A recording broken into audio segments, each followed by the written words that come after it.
What is poppin', y'all? Welcome back to another YouTube video. Today we're taking a look at another Avatar film review. Not Avatar The Last Airbender, not Avatar The Way of the Water, the original 2009 Avatar movie. I recently rewatched this 3 times.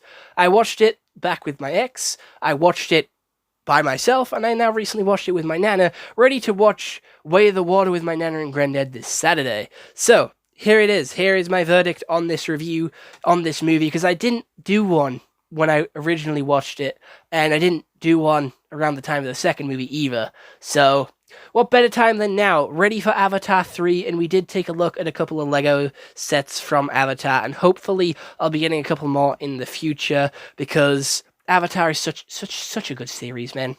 So, without any further delay, let's get into what Google has to say about James Cameron's 2009 masterpiece. It is 2 hours and 48 minutes long, so it is a beefy movie. It is quite a long movie, and it has a 7.9 out of 10 IMDb, an 82% on Rotten Tomatoes, and a 5 out of 10 on Common Sense. Jake, a paraplegic Marine, replaces his brother on the Na'vi-inhabited Pandora for a corporate mission. He is accepted by the natives as one of their own, but he must decide where his loyalties lie. Where do your loyalties lie, Paul Atreides? But, yeah, that's pretty much the story, but I'm going to go a little bit more in depth. So, Jake is on Earth. Earth is decaying, Earth is dying. There is no greenery, everyone has to wear masks, and it is like a cyberpunk nightmare. It is disgusting and gross, and not a good place to live. And he ends up getting sent all the way to Pandora on a 6-year trip, which he slept all the way through because he was, like, frozen. You know, they put him in, like, a cryopod. And they ship him off to Pandora. He gets to Pandora, he gets debriefed, and he goes out on his first exercise as a Na'vi, and he doesn't listen to the scientists at all. And on his second time out, he ends up getting separated from the 2 people he was supposed to stay with and protect. And in doing so, Neytiri, the female Na'vi that he is sort of quite partial to, finds him, saves him from these little dogs, and takes him back to the village. And that is when he is accepted and told, you may train to be one of us. So he does. He trains his ass off. And he is also double-crossing the scientists by telling the Marines, hey, this is their weak points, this is what they don't like, this is what they do like, this is how they fight. And he then, obviously, the more time he's training with them, he's like, shit, I need to stop talking to the Marines because these guys are actually good, and I'm growing quite fond of them. So he does, he grows quite fond of them, and then ends up betraying the humans by choosing to fight alongside the Na'vi, and he takes down pretty much the humans, and he then transforms himself fully into a Na'vi. Like, he completely swaps his mind from his human body to his Na'vi body, and now he's 100% Na'vi, and ready to go, ready to fight. And that's where the movie ends. The movie ends with him opening his eyes in the Na'vi body, and then we had to wait like 11, 12 years, 13 years for the next one. It's a bit of a long time.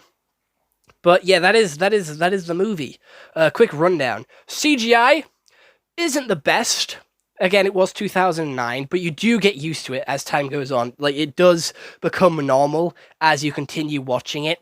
And it is a basic trope story. I will give it that. With, obviously, the Na'vi, obviously being the betrayer, going to get with... It's like a romance story. Like, I feel like it's very similar to 10 Things I Hate About You, but on a whole bigger scale, where he pretends to like this girl for the other guys, so the other guy can get something, and then he ends up growing to have feelings for them, and he's like, hey, I don't want to do this, but they find out, and then they hate him, but he makes it up to them with like a big grand gesture. It's a very similar plot to that.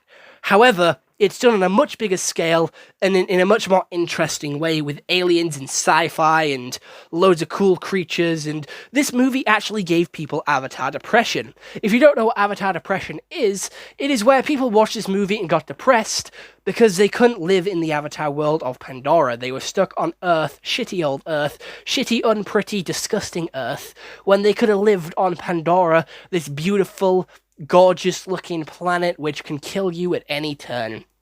And The characters are quite cool. I like how their relationship between Neytiri and Jake slowly builds up throughout the movie. You can already tell from the start of the movie that they are going to end up together because they're the two big faces on the posters, and just by the way they interact at the start of the film. But it's still a really nice story, and they build it up really well. Obviously, the villain, you can already tell who they're going to be from the start of the movie. It sets them up instantly as, like, people not to be trusted, people to watch out for, and basically just, obviously, not get too far involved with. However, there is a couple of other things as well. There's some twist characters which you don't expect to be good who are actually good, and their relationships that they build throughout this 3-hour movie is incredible, with Jake not getting on with the scientists at the start and getting on really well with the Marines, but gradually he's swapping sides and making really good friends with the scientists while making enemies of the Marines. And just that sort of slow build-up that you can sort of see with the sort of snarky comments here and there, the sort of passive aggressiveness between them, it works really well as him sort of starting that way with the Na'vi, but eventually them growing to trust him, for it to all be broken down, for it to slowly be built up again by the end of the movie. It is such a really beautiful story about love, trust, forgiveness, and that is really about the message. Like, your family is who you choose, and obviously humans are disgusting. Humans are shits. That is like another message. Like, humans are constantly taking whatever we want because we can. Like, that's the message. Like, humans are shit. We're taking everything and giving nothing. And it was like a really big push for, like, you know, hey, we're destroying the planet. Might want to stop that. So it's a very sort of positive message as well for this movie. Like, hey, you know, we're destroying planets. We're destroying our planet, and we're destroying other planets. Like, you know, calm down a little bit. Stop global warming. You know, find renewable energy sources. And this is all the way back in 2009. And this movie grossed so much money. It is one of the highest grossing movies of all time. And it is, Avatar 2 is also up there. Avengers Infinity War Endgame is also up there in the top 10. And guess who's in all of them? The actress that plays Gamora and Neytiri. She is up there with 4 out of the top 10 highest grossing movies. She has 4 of them. God damn. No one else can say they have 4 highest grossing movies under their belt. So hopefully she can get 5 with Avatar 3. Maybe she can get another in another Guardians of the Galaxy movie as well. But surely that would drive her price to being in your movie way, way higher. The character design and the world design and the world building is all really cool as we get slowly introduced to new creatures and what they mean and how they interact with the rest of Pandora and how Pandora as an ecosystem actually works.